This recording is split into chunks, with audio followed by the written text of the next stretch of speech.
Emma Rose wasn't running away, not exactly, but the man with the camera behind her made every step feel like a countdown to disaster. The stranger at the crosswalk looked like the kind of man who could stop time, which was perfect, because Emma had exactly 30 seconds before her past caught up to her. The late autumn sun hung low, spilling a honey gold light over the quiet street as Emma Rose locked the door of her flower shop. The day's scents still clung to her apron, roses, eucalyptus, lilies, but the sweetness didn't calm the tightness in her chest. She had seen Tyler's reflection in the shop window minutes earlier, lurking again, his camera strap slung across his chest like a badge of obsession. Her pulse thudded against her throat as she stepped onto the sidewalk, hoping he'd finally leave her alone. He didn't. His footsteps followed, steady, unhurried, as if he owned her pace. Emma tucked a loose strand of auburn hair behind her ear and forced herself not to break into a run. Running would give him exactly what he wanted, drama he could capture through the lens, another moment to catalog in that secret gallery she'd discovered on his hard drive weeks ago. She turned toward the business district, where the glass facades caught the dying light and threw it back like molten gold. The crowd would be thicker there, safety in numbers. But Tyler's reflection kept flashing in the windows she passed. Closer now. Emma's breath quickened as she reached the crosswalk. The pedestrian light blinked red, trapping her on the curb for a few endless seconds. That was when she saw him. Tall, broad-shouldered, standing with the casual composure of someone who had never been rushed a day in his life.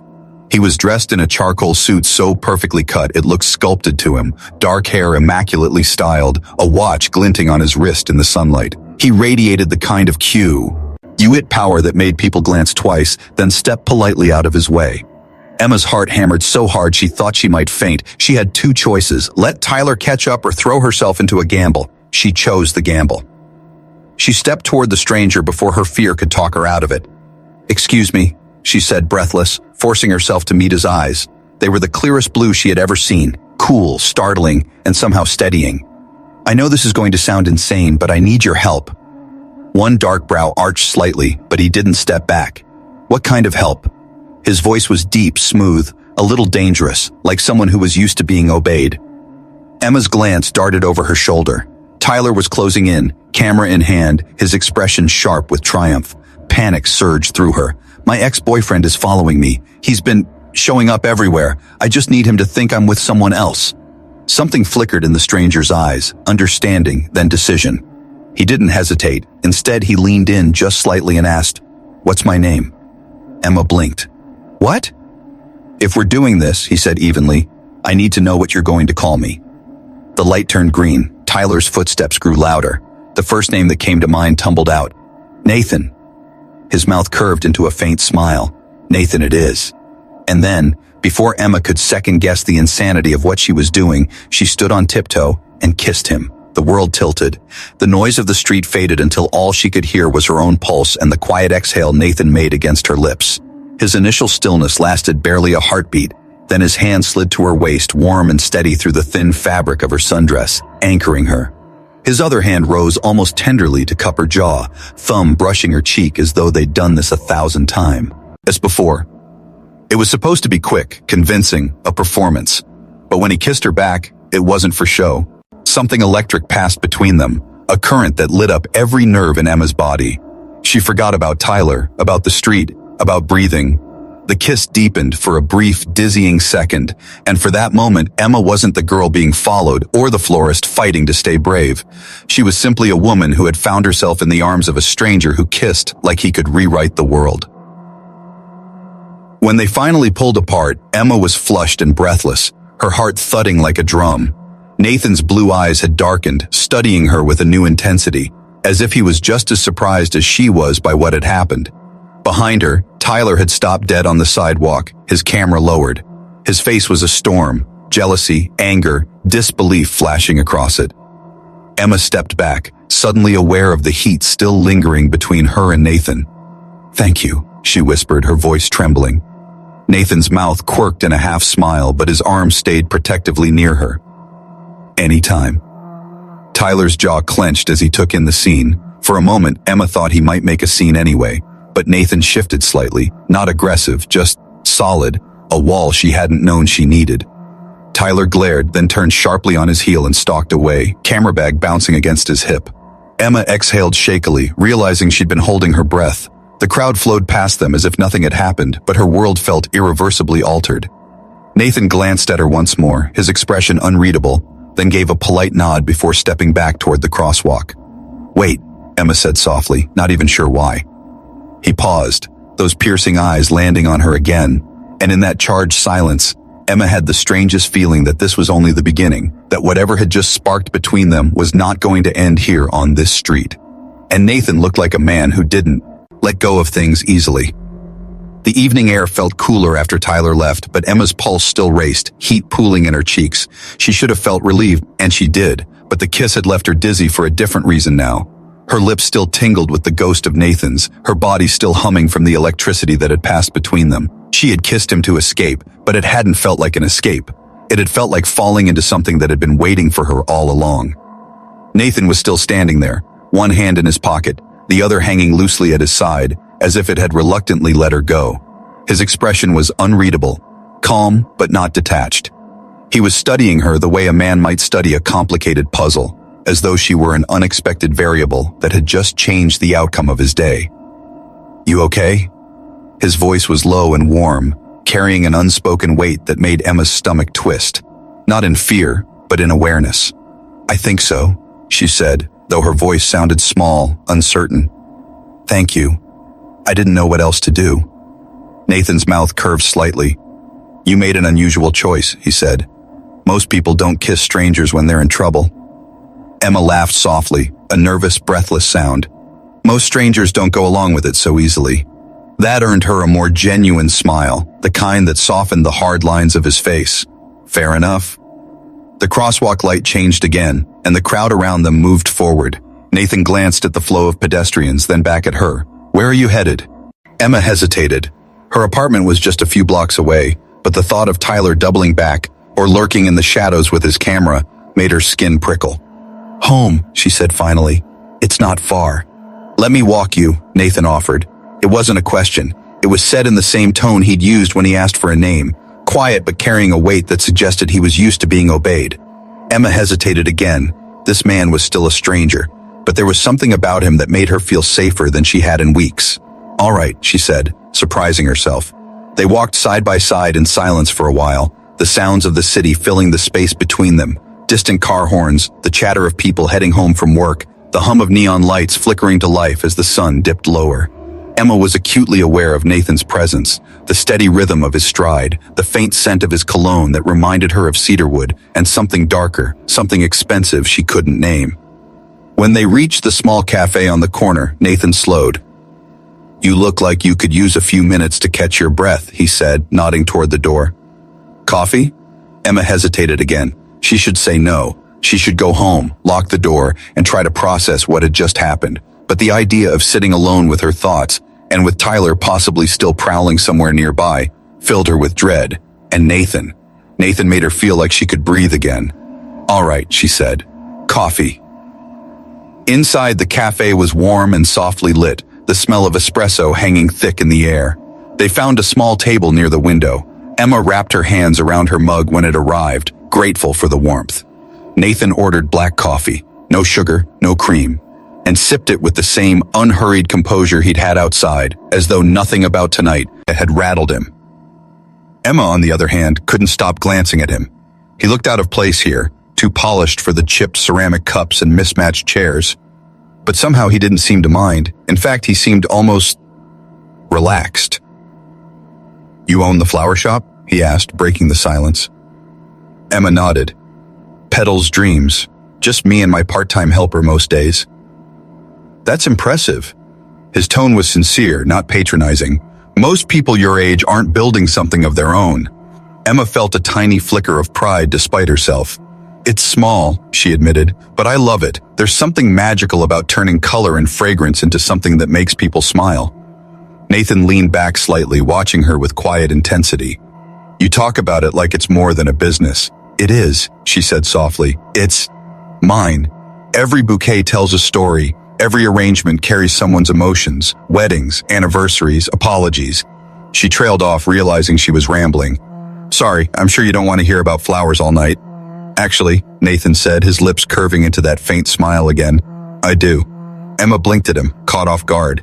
Most men she dated had tuned out after 5 minutes of flower talk, but Nathan's blue eyes stayed fixed on hers as if every word mattered. She found herself asking about him, though his answers stayed vague. International trade, imports and exports, phrases that said everything and nothing at once. He asked about her family, her favorite books, the first flowers she ever sold. The conversation flowed so easily that Emma almost forgot how it had started, with panic, fear, desperation. By the time they stepped back outside, the city had quieted, the streets glowing under the amber light of street lamps. Nathan's car waited at the curb, a sleek black sedan that looked more suited for a diplomat than a man grabbing late-night coffee. A driver sat at the wheel, discreetly not looking at them. Emma stared for a second, realizing that this man might be far more than he appeared. "You really didn't have to walk me home," she said softly. "I wanted to," Nathan replied. His voice was still calm, but there was something else there now, something that made Emma's heart thud. "Can I see you again?" Emma hesitated only a moment before nodding. "Yes," she whispered. Nathan smiled, a small, genuine smile that made him look impossibly approachable. "Tomorrow night?" Emma's lips curved into a shy smile of her own. "It's a date." He stepped closer, brushing a strand of hair behind her ear in a gesture so tender it made her knees weaken. "Good night, Emma Rose," he said softly. As he got into the car and it pulled away, Emma stood there under the street lamp, heart hammering in her chest. She had kissed a stranger to escape, but now she wasn't sure she wanted to escape him at all. Emma barely slept that night. When she finally drifted off, it was only to wake from feverish dreams. Tyler's camera flash in the dark, Nathan's blue eyes watching her across a crowded street, her flower shop drowning in a sea of reporters shouting questions. By the time morning light poured through her curtains, Emma's chest felt heavy with dread she couldn't quite name. The shop smelled of fresh eucalyptus and roses when she opened it, but today the scent didn't soothe her. She kept glancing at the window, half expecting Tyler's reflection to appear in the glass again. By 10 a.m., her phone had buzzed with 3 more messages from Nathan, all short, all warm. "Good morning, beautiful. T. Hinking of you. Still hoping we can talk tonight."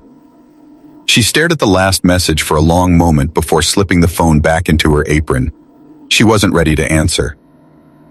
At 10:30, the front door crashed open hard enough to rattle the little bell overhead. Emma jumped, knocking over a small vase of chrysanthemums. Tyler stood there, wild-eyed, hair unkempt, his camera strap across his chest like a soldier's bandolier. "We need to talk," he said, and there was no trace of the pleading tone he'd used before. This time his voice was cold, determined. Emma straightened, every muscle in her body tensing. "Tyler, you can't just barge in here." "Yes, I can and I will," he cut her off, striding to the counter. He dropped a laptop onto the wood with a slap that made Jessica, Emma's college-aged helper, peer out from the back room. "What is this?" Emma demanded. "Truth," Tyler said flatly. He flipped the screen toward her. Emma's stomach dropped. Nathan's face stared back at her, impossibly handsome and impossibly distant, photographed in a perfectly tailored tuxedo at some black tie gala. The headline above the image blared, "Billion-dollar empire, Nathan Cross expands global holdings." Tyler clicked through with a cruel satisfaction, revealing more photos. Nathan at charity auctions, Nathan on yachts, Nathan stepping out of private planes with glamorous women who looked like they belonged on magazine covers. Emma felt her breath catch in her throat. This was not the man who had stood on a street corner and kissed her like she was the only person in the world. "He's not some mysterious stranger," Tyler said, voice sharp. "He's Nathan Cross. He could buy this entire block with what's in his pocket." "You think a man like that really wants you? A flower shop girl with dirt under her nails?" Emma's face heated. "Stop it. You don't know him." Tyler smiled then, not kindly. "Don't I?" He tapped a new folder open, revealing a chilling series of photos. Emma gasped. These weren't magazine images. These were from last night, her and Nathan walking together, his arm brushing hers, sitting across from each other in the cafe, smiling, standing on her porch, her face tilted up toward him. "You followed me?" Emma's voice shook. Tyler didn't deny it. "I had to. You weren't answering my calls. I saw you with him, and I saw enough to know you're making a mistake. You think he's some fairy tale prince, but you're just a story to him, a little diversion before he goes back to his real life." Emma slammed the laptop shut so hard it made the vases rattle. "You had no right." Tyler's expression softened, almost too softly. "I'm the only one looking out for you, Emma. He's dangerous. Men like that always are. They take what they want and leave wreckage behind." Emma backed away, her heart pounding in her throat.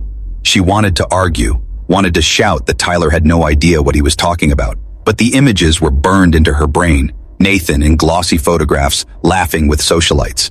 Nathan stepping off a jet. Nathan shaking hands with men who made decisions that changed entire cities. And then, like a cruel twist of fate, her phone lit up with a call. Nathan. Emma's breath hitched. She hesitated until the ringing nearly stopped, then answered. Emma, his voice was immediate, urgent. You sound upset. What happened? I know who you are, Emma said, her voice barely above a whisper. There was a pause. Then you know why I wanted to tell you in person, tonight. You lied to me, Emma said, sharper now. I didn't lie, Nathan said carefully. I just didn't tell you everything. I wanted you to know me as Nathan, not as a headline. Emma's throat tightened. And what exactly am I supposed to do with that? With all of this? Trust me, Nathan said, his voice suddenly rough. What happened between us was real. Last night was real. Please don't let someone else's narrative destroy what we started.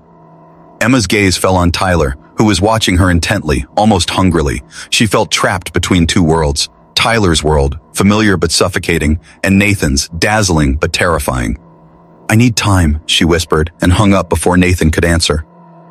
Silence stretched through the shop, heavy and suffocating. Tyler smiled faintly as though he'd just won some invisible war. You did the right thing, he said softly. Emma turned away, gripping the counter so tightly her knuckles went white. Her mind was spinning, not just with Nathan's voice in her ear, but with the knowledge that Tyler had crossed a line she couldn't uncross. Outside, the street looked quiet, but Emma couldn't shake the feeling that she was being watched. Not just by Tyler, but by someone else, somewhere in the shadows. And miles away, in a corner office at the top of the tallest building in the city, Nathan Cross was standing by his window, his jaw set like steel. For the first time in years, his calendar lay empty. Meetings canceled, appearances postponed. Whatever Emma thought she knew about him, whatever Tyler was whispering in her ear, Nathan was already planning his next move. And this time, there would be no misunderstandings. The morning the world changed again began with silence, the eerie kind that felt like the breath before a storm. Emma unlocked her shop and froze on the sidewalk. The entire storefront was unrecognizable. Overnight, someone had transformed it into a living masterpiece.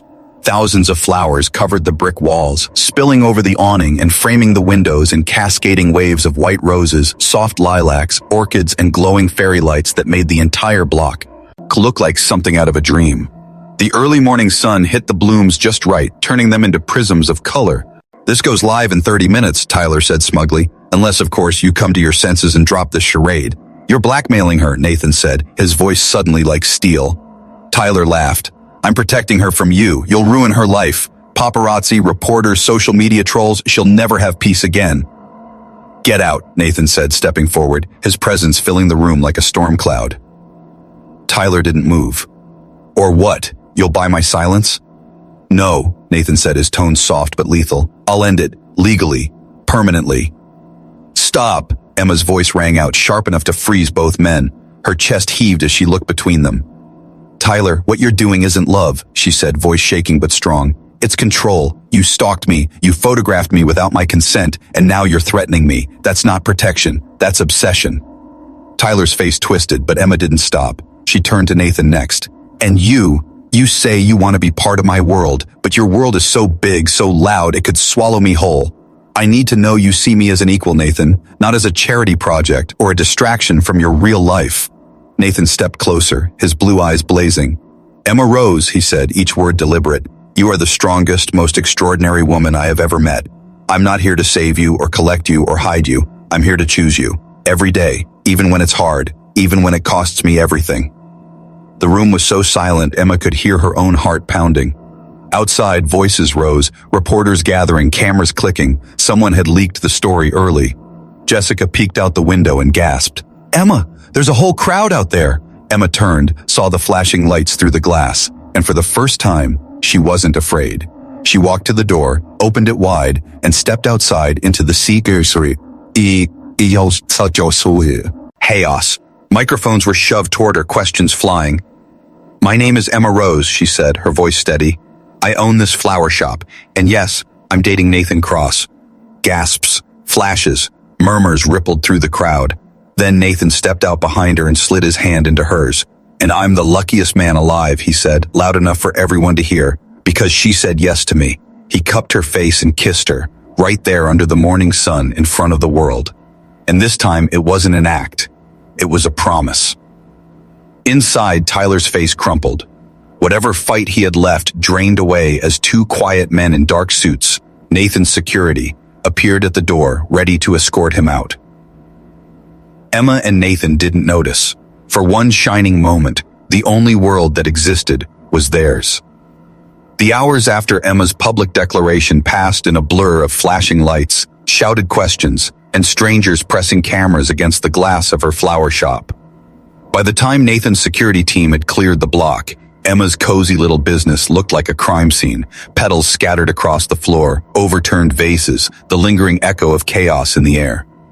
Emma locked the door with trembling hands. Nathan was at her side immediately, his presence steady, grounding. "You did well out there," he said quietly, pride softening the hard line of his jaw. Emma let out a breathless laugh. "I think my life just exploded." Nathan's lips curved in a grim smile. That was just the beginning.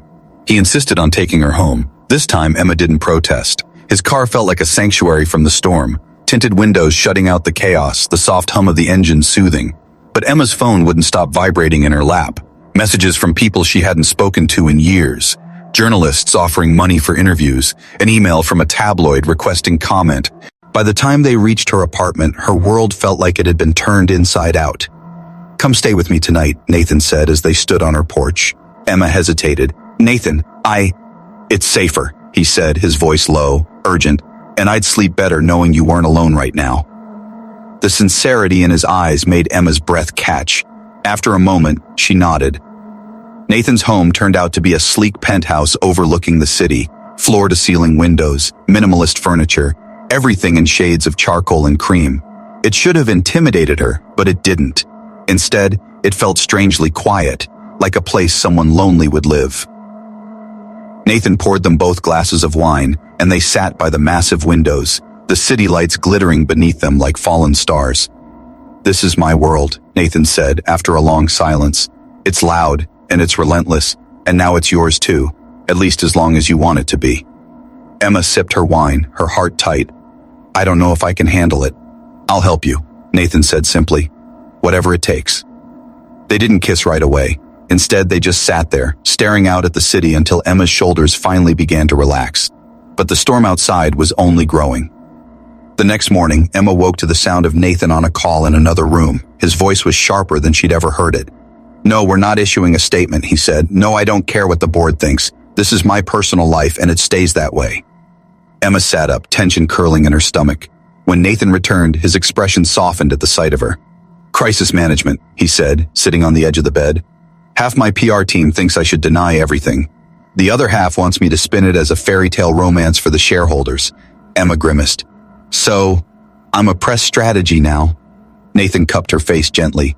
"You are not a headline to me, you never will be. But this is what it means to be with me. People will always be watching, judging. You have to decide if you can live with that." Before Emma could answer, her phone buzzed again, this time with a text from Jessica. "You need to see this. Tyler posted something." Emma's blood went cold. She opened the link. A new article blazed across the screen. "Exclusive, Billionaire's new flame, or next scandal." The photos were worse than before. Tyler's pictures edited to look scandalous, suggestive. One even caught Emma mid-laugh in the cafe, head thrown back, Nathan leaning in close. Cropped the right way, it looked intimate, almost indecent. Worse, the article speculated about Emma's past, her family, her finances, even the death of her father years ago. Emma's hands shook as she put the phone down. "He's trying to ruin me." Nathan's face hardened, his entire posture shifting into something colder, more dangerous. "Then we ruin him first." He stood, pulling out his phone, barking orders into it. Legal teams, security teams, people Emma didn't even know existed.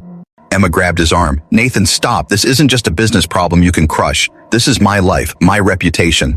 Nathan turned to her, his blue eyes burning, "Which is why I won't let him destroy it." For the first time, Emma saw the full force of Nathan Cross, the man who commanded empires, who could move markets with a single decision. It was terrifying.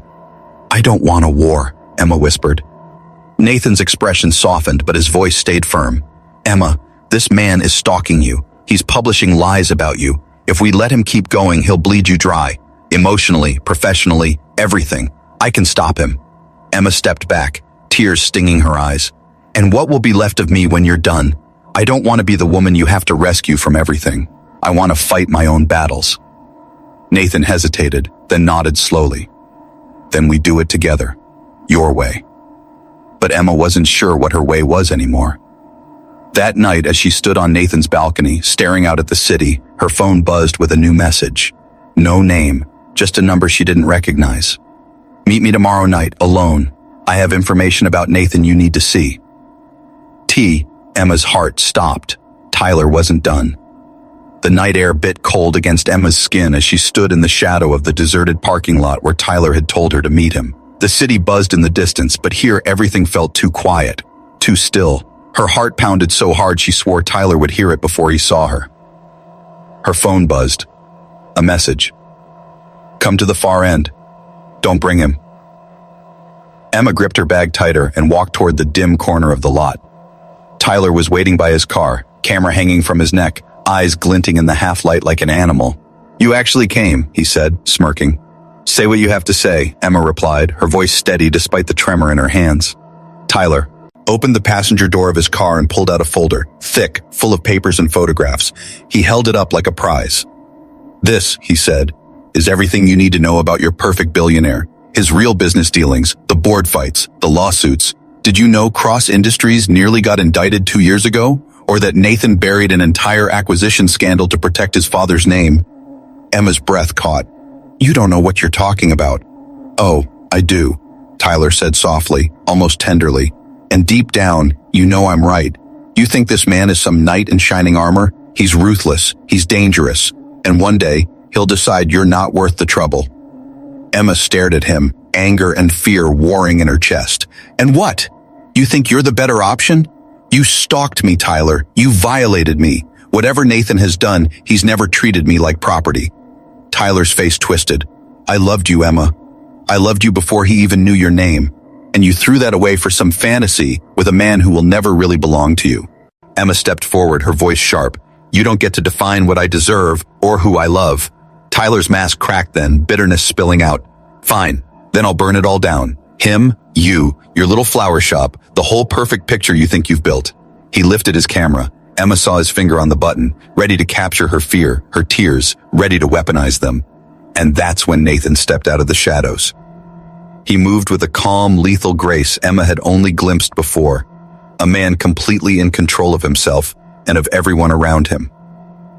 You're done, Brooks, Nathan said, his voice quiet but carrying like a blade. Tyler's hand tightened on the camera strap. You think you can scare me? You think money fixes everything? No, Nathan said, stepping closer, his presence filling the space like a storm. But the law does.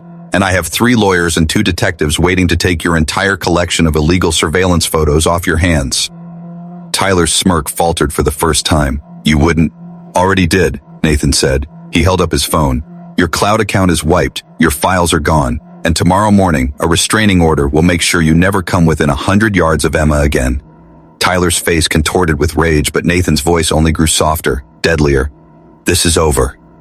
Emma felt the tension snap like a cord pulled too tight. Tyler's shoulders slumped, his camera swinging uselessly at his side. He spat a final bitter curse and got in his car, peeling away into the night. The silence that followed was deafening. Emma's hands were shaking. Nathan crossed to her slowly, as though afraid she might bolt. You followed me, she said finally. Yes, Nathan admitted, because I knew he would try something like this, and I wasn't going to let you face it alone. Emma's chest tightened. And what about what had said? The lawsuits, the scandal. Nathan's jaw worked, but he nodded. True, my father made mistakes, big ones, and I buried some of them because I couldn't let his name or the thousands of jobs tied to the company go down with him. I'm not proud of everything I've done, Emma, but I've never hurt someone who didn't deserve it, and I will never lie to you again. Emma stared at him for a long moment, the city lights casting sharp shadows across his face. This man was not perfect, not a fairy tale. He was real, complicated, flawed, powerful, and maybe that was what she wanted all along. Say it again, she whispered. Nathan stepped closer, his blue eyes locked on hers. I choose you, every day, for as long as you'll let me. Emma's tears spilled over, but this time she didn't look away. She took his face in her hands and kissed him, pouring into that kiss everything she had been holding back, her fear, her longing, her defiance. When they broke apart, Nathan rested his forehead against hers. Come home with me, he said softly. Not just tonight, for good. Emma nodded, a trembling smile breaking through her tears. Yes. Weeks later, Emma stood in the new greenhouse Nathan had helped her build. Sunlight streaming through the glass roof, children's laughter echoing as they planted their first seedlings. The media storm had passed, Tyler had vanished from her life, and Cross Industries had issued a statement praising Emma's foundation for bringing nature education to schools across the city. Nathan appeared in the doorway, his suit jacket slung over his shoulder, that rare smile reserved only for her curving his mouth. He held out a small velvet box. Emma's heart stopped. Inside was not a diamond, but a simple gold band with a tiny flower charm. A promise, Nathan said softly, that I will keep choosing you, even when it's hard, even when the world is watching. Emma's smile trembled as she slipped the ring onto her finger. Then here's my promise, she said, that I'll stop running. From you. From us. From this. Nathan kissed her, the greenhouse bathed in golden light, and for the first time Emma felt not like a girl caught between two worlds, but a woman who had built a new one, strong enough to hold them both.